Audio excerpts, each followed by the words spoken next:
The first thing I noticed was her laugh. Not because it was loud, not because it carried across the ballroom, but because I hadn't heard that version of it in months. And she was giving it to him. I stood near the back of the charity gala, fingers wrapped around a half-finished glass of sparkling water, watching my wife throw her head back while another man held her waist like he already belonged there. The chandelier lights shimmered across the polished marble floor. People smiled. Cameras flashed.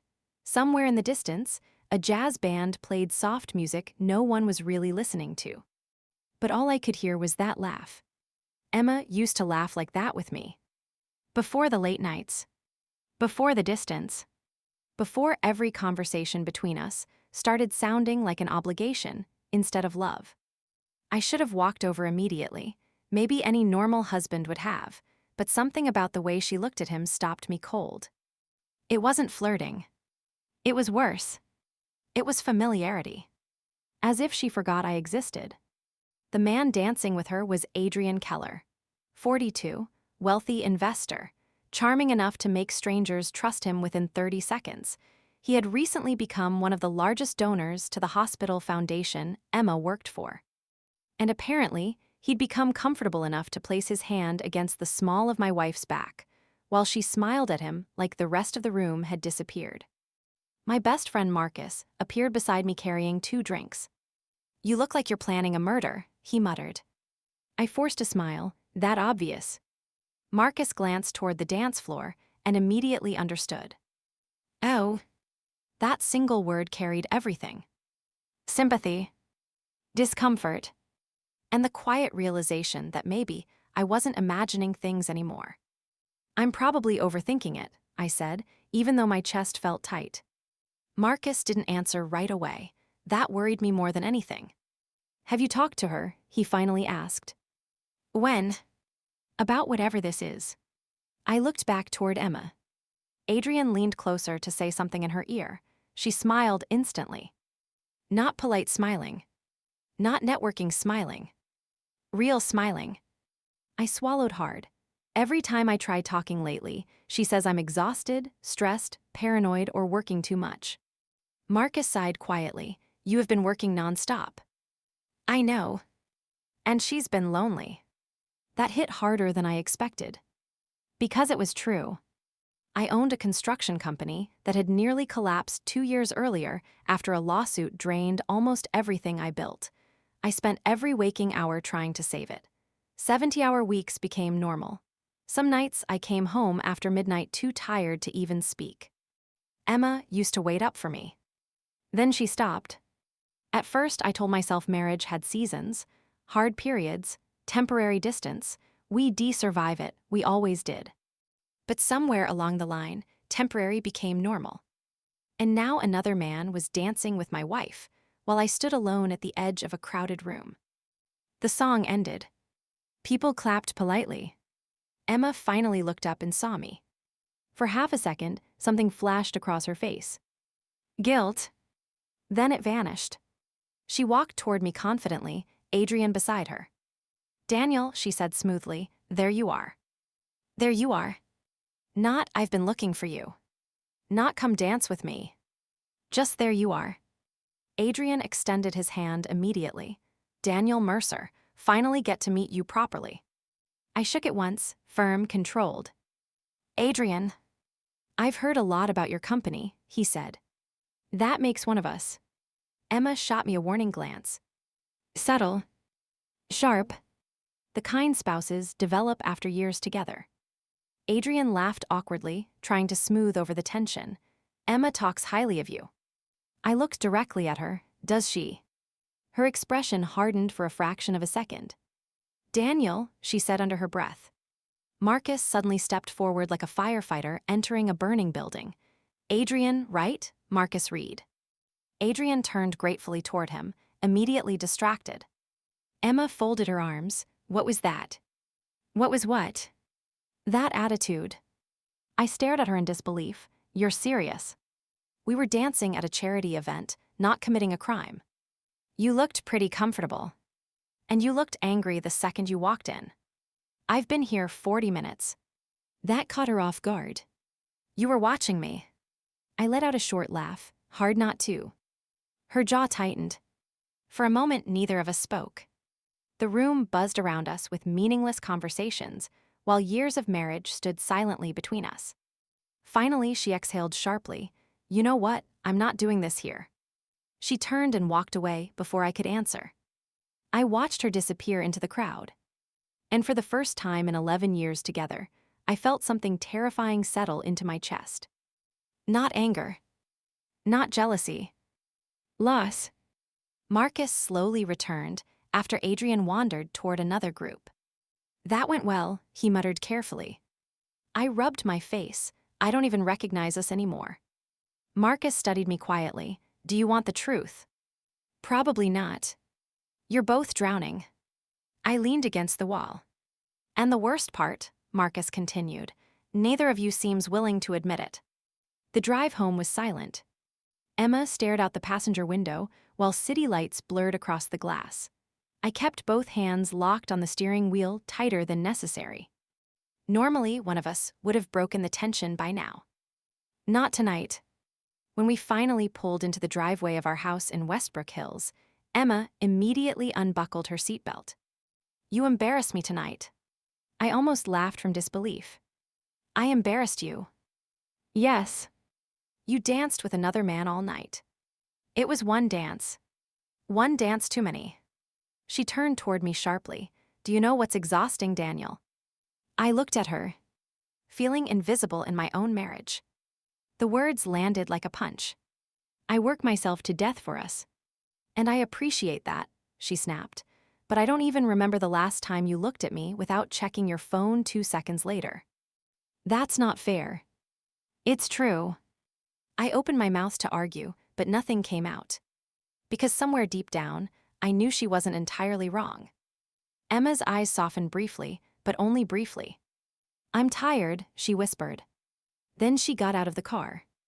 I stayed there another 10 minutes, staring through the windshield, while the garage light cast long shadows across the driveway.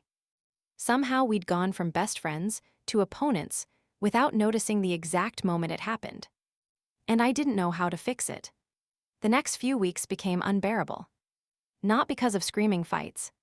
Because of politeness. Polite marriages are dangerous. People think explosions end relationships.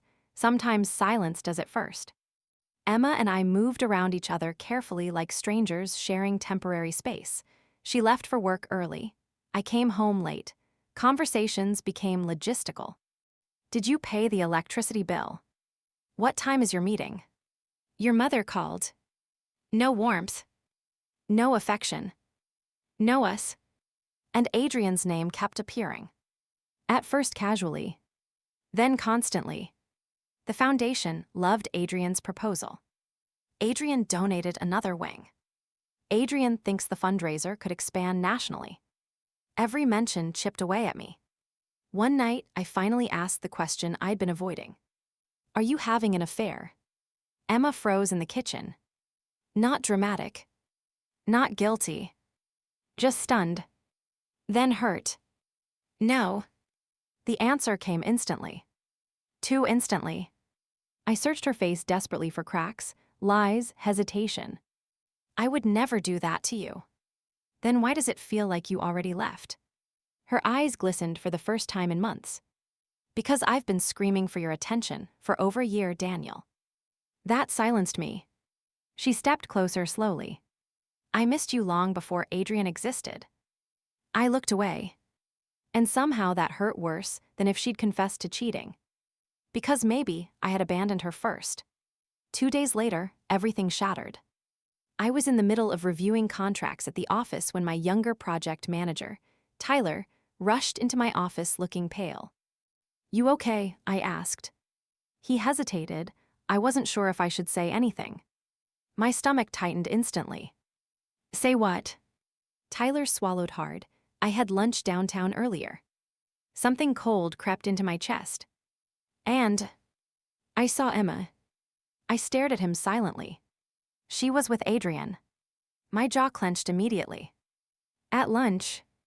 Tyler nodded carefully. At Bellamy's.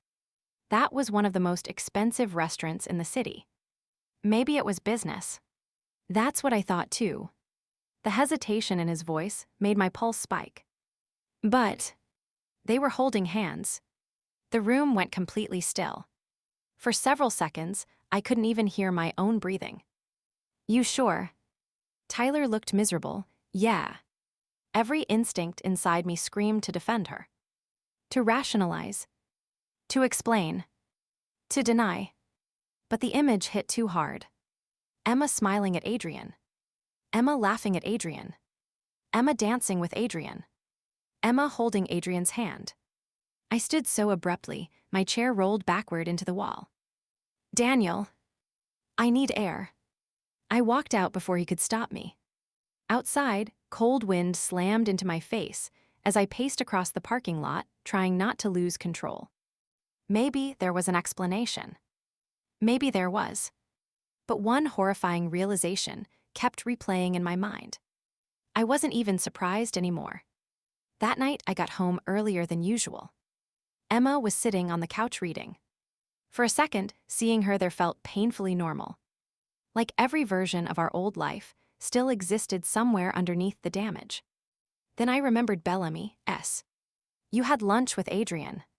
Her eyes lifted slowly from the book. Yes. Business. A pause. Too long. Yes. I stared at her. Tyler saw you. Something flickered across her face instantly. Not guilt. Fear. My chest tightened. He said you were holding hands. Emma immediately stood up. It wasn't like that. The fact she didn't deny it made my heart sink. Then what was it like? He was comforting me. I laughed bitterly, comforting you. We were talking. About our marriage. Yes. That word echoed through me violently. You discussed our marriage with him. I had nobody else to talk to. You had me. Her eyes suddenly filled with frustration. No, Daniel, I didn't. The silence after that sentence felt suffocating. Because once again, she wasn't entirely wrong. I had been physically present while emotionally absent for months. Maybe longer. Emma wiped beneath her eyes angrily. Nothing happened. But you wanted it too. She looked wounded by that. And somehow, I knew I'd hit the truth. Not physical betrayal. Emotional betrayal. The kind that starts quietly. The kind people justify. The kind that grows in lonely spaces. I don't know what I want anymore, she whispered. That sentence broke something inside me. Not because she yelled it. Because she sounded genuinely lost. I sat down heavily in the armchair across from her. For the first time in months, neither of us looked angry. Just exhausted. When did we become this? I asked quietly. Emma stared at the floor for several seconds. I think, she said softly, we stopped choosing each other. Tears burned behind my eyes unexpectedly. I remembered our first apartment. Cheap furniture. Late-night pizza. Dancing in the kitchen. Laughing over nothing. Back then, we couldn't stand being apart for more than a few hours.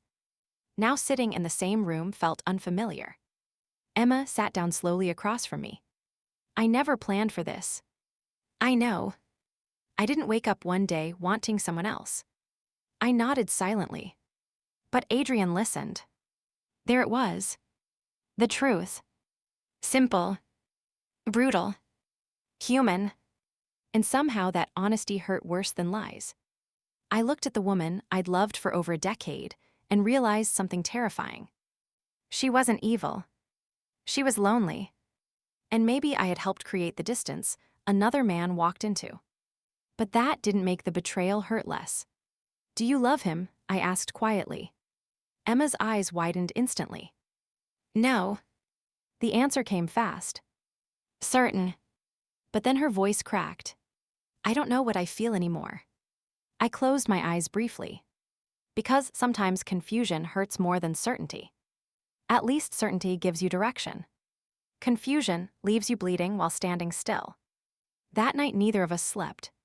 Around 2 a.m., I walked downstairs for water and found Emma sitting alone at the kitchen table crying silently. She looked up immediately when she heard me. For a second, we just stared at each other. Two people who once promised forever now, looking completely lost inside their own marriage. "I'm sorry," she whispered. I believed she meant it. That was the problem. If she'd been cruel, manipulative, heartless, maybe this would have been easier. But she looked devastated too.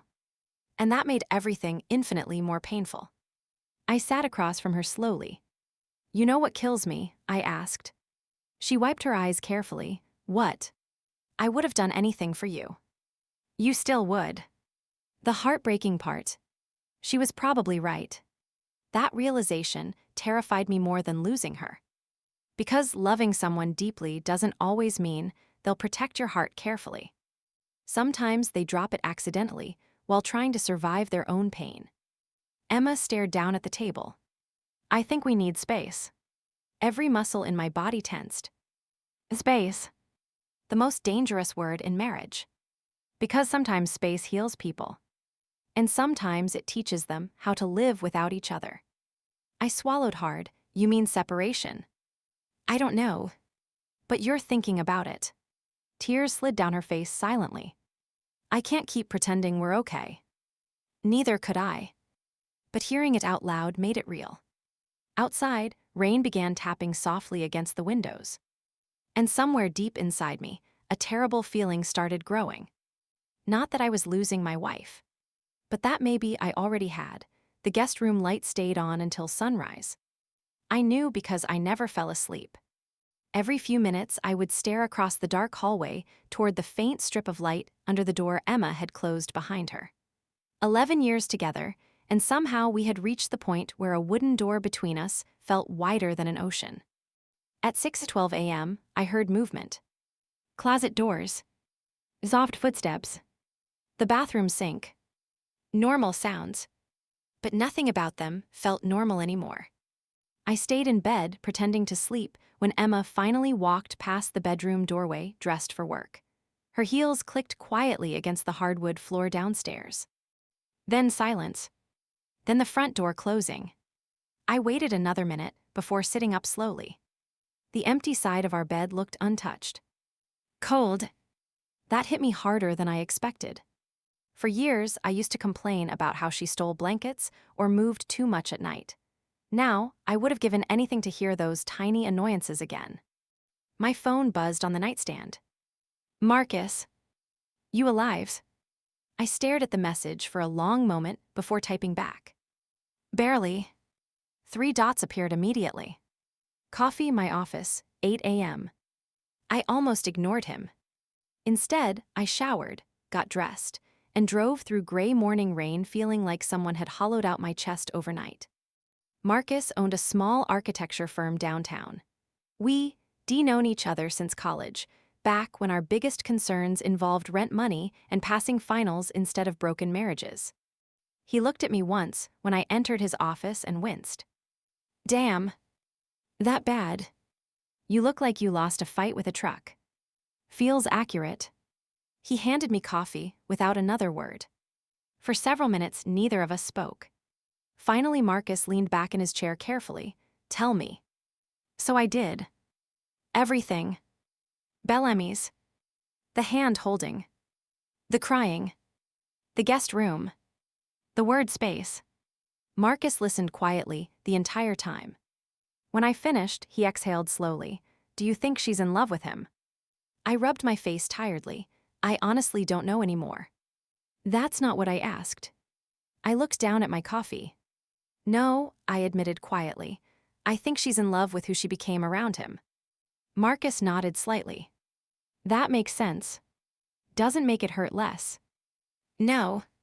Silence settled again. Then Marcus said something I didn't expect. "You know, everybody's going to tell you to focus on whether she cheated." I looked at him. "But I think you're asking the wrong question." "What question should I ask?" He held my gaze steadily.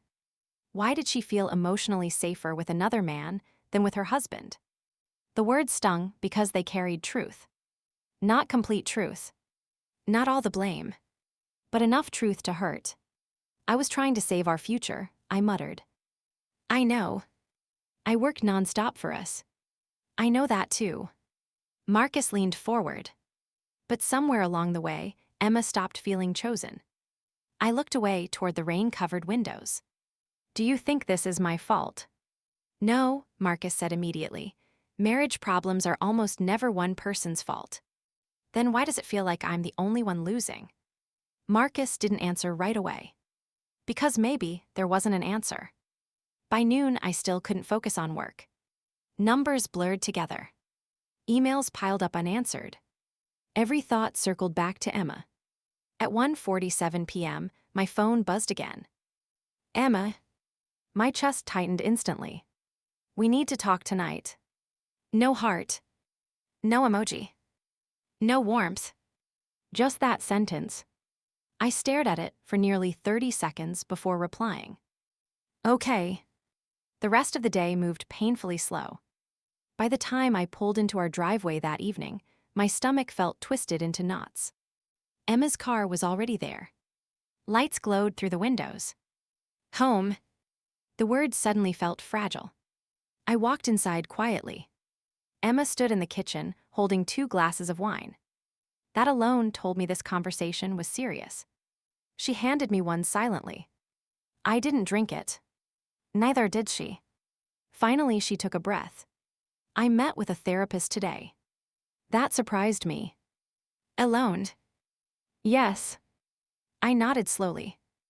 And she asked me something difficult. I waited. She asked whether I still wanted this marriage. Every muscle in my chest tightened instantly. And what did you say? Emma's eyes filled immediately. I said I don't know. There it was. Not a scream. Not divorce papers. Not betrayal caught in bed. Just uncertainty. Somehow uncertainty felt crueler because there was still hope attached to it. Hope can torture people. I set the untouched wineglass down carefully. Do you want him? Emma shook her head instantly. This isn't about replacing you. Then what is it about? She struggled to answer. That's the problem, she whispered. I don't even recognize myself lately. I watched tears gather in her eyes again. I used to feel loved, she continued softly, even during hard times, but somewhere along the line, I started feeling alone while sitting right beside you. I swallowed hard. You think I didn't feel pressure too? I asked quietly. I was drowning trying to save everything. I know. No, Emma, I don't think you do. Years of buried exhaustion finally cracked open inside me. When that lawsuit happened, I thought we were going to lose the company, lose the house, lose everything we built. Every single day I woke up terrified. Emma's expression softened painfully. But instead of telling you, I continued, I just kept working harder because I thought protecting us financially meant I was being a good husband. You were trying. I was surviving. The room fell silent. For the first time in months, it felt like we were actually speaking honestly instead of defensively. Emma sat down slowly at the kitchen table. So was I. I looked at her. I kept waiting for things to go back to normal, she whispered. I kept telling myself once work calmed down, once life settled, once stress disappeared, we'd find each other again. Her voice cracked. But we never did. That hurt because I remembered thinking the exact same thing. Tomorrow. Next month. After this project. After this crisis.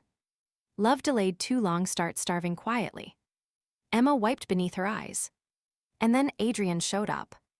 The name instantly hardened something inside me again. What exactly happened between you two? She looked ashamed. At first, nothing. I said nothing. He listened, that's all. I almost laughed bitterly at how dangerous those 3 words were. That's all. Most emotional affairs start with exactly that sentence. He asked how I was doing, Emma continued softly. Actually asked, and when I answered honestly, he paid attention. I stared at the counter silently. I should have stopped it sooner. Did you want him to kiss you? The question escaped before I could stop it. Emma looked stunned. Then devastated. Yes, she whispered. That single word sliced through me. But he didn't. I laughed hollowly. That's supposed to help. No, she said through tears. but it's the truth. I turned away immediately, gripping the edge of the counter hard enough for my knuckles to white. Somewhere in another version of our life, this conversation never happened. Somewhere we stayed the couple everyone envied. Somewhere my wife never admitted wanting another man to kiss her. Emma stood slowly behind me.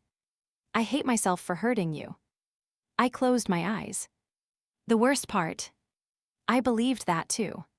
She reached toward my arm carefully before stopping herself halfway. That tiny hesitation shattered me more than screaming would have. We used to touch each other instinctively. Now even comfort felt uncertain. I think, Emma whispered shakily, I need to stay with my sister for a little while. The room seemed to tilt slightly. How long? I don't know. There it was again. Uncertainty. I hated uncertainty. At least anger has shape. Confusion just bleeds everywhere. I nodded once slowly because I couldn't trust myself to speak. Emma looked like she wanted me to stop her. Part of me wanted to. Another part was too exhausted to fight anymore. So instead, I watched my wife walk upstairs to pack a suitcase. And for the first time in my adult life, I understood how heartbreak could physically hurt. Not metaphorically. Literally. Like pressure crushing your ribs from the inside. 40 minutes later, she carried her bag downstairs. Neither of us knew how to act. Should we hug? Cry? Pretend this was temporary? Marriage vows don't prepare people for moments like these. Emma stood near the doorway, gripping the suitcase handle tightly. I never wanted us to become this couple. I forced myself to look at her. Neither did I. Tears rolled down her cheeks silently. Then, after a long hesitation, she stepped forward and hugged me. The second her arms wrapped around me, years of memories hit like a tidal wave. Wedding vows. Road trips. Christmas mornings. Hospital visits. Late-night laughter. Tiny moments nobody else would understand. I almost broke right there. Emma buried her face against my chest and cried quietly. I'm sorry, she whispered again. I held her tighter for one dangerous second. Because suddenly, every survival instinct inside me screamed not to let go. But eventually, she pulled away. And eventually, she walked out the front door. And eventually, her taillights disappeared down the street. The silence afterward felt unbearable. People talk about heartbreak like an emotion. They don't mention the emptiness afterward. The absence of sound. The missing routines. The instinct to call someone before remembering they're gone. I walked through the house slowly that night, noticing things I hadn't paid attention to in years. Emma's favorite blanket folded over the couch. Her coffee mug near the sink. The tiny crack in the hallway picture frame she always complained about fixing. Ghosts of ordinary life everywhere. Around midnight, I found myself standing in our closet staring at her empty side. Half the hangers gone.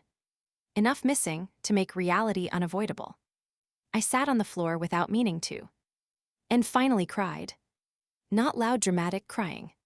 The kind that leaves you staring at nothing while tears fall silently because your body can't carry the weight anymore.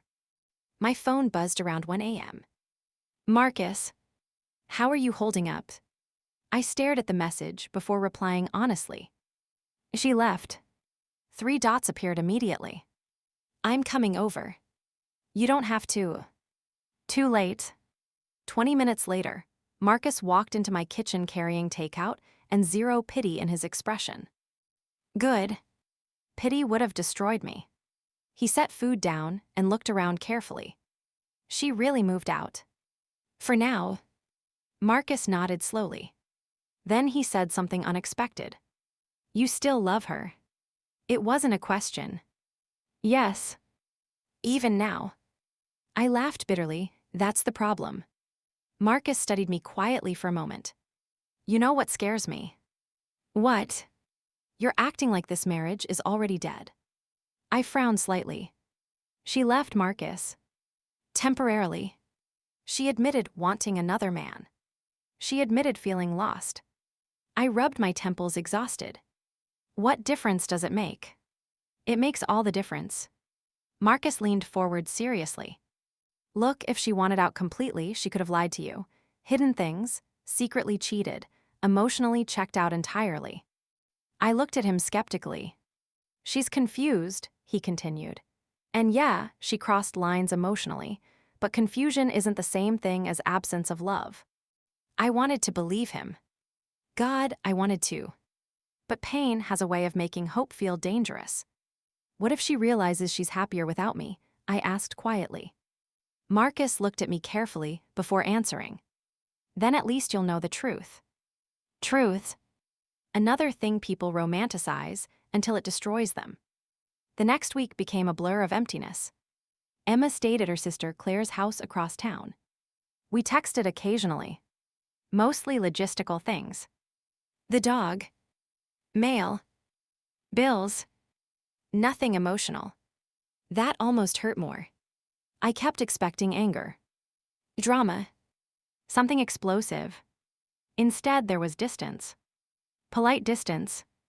Every morning, I reached for my phone hoping to see a message saying she missed me. It never came.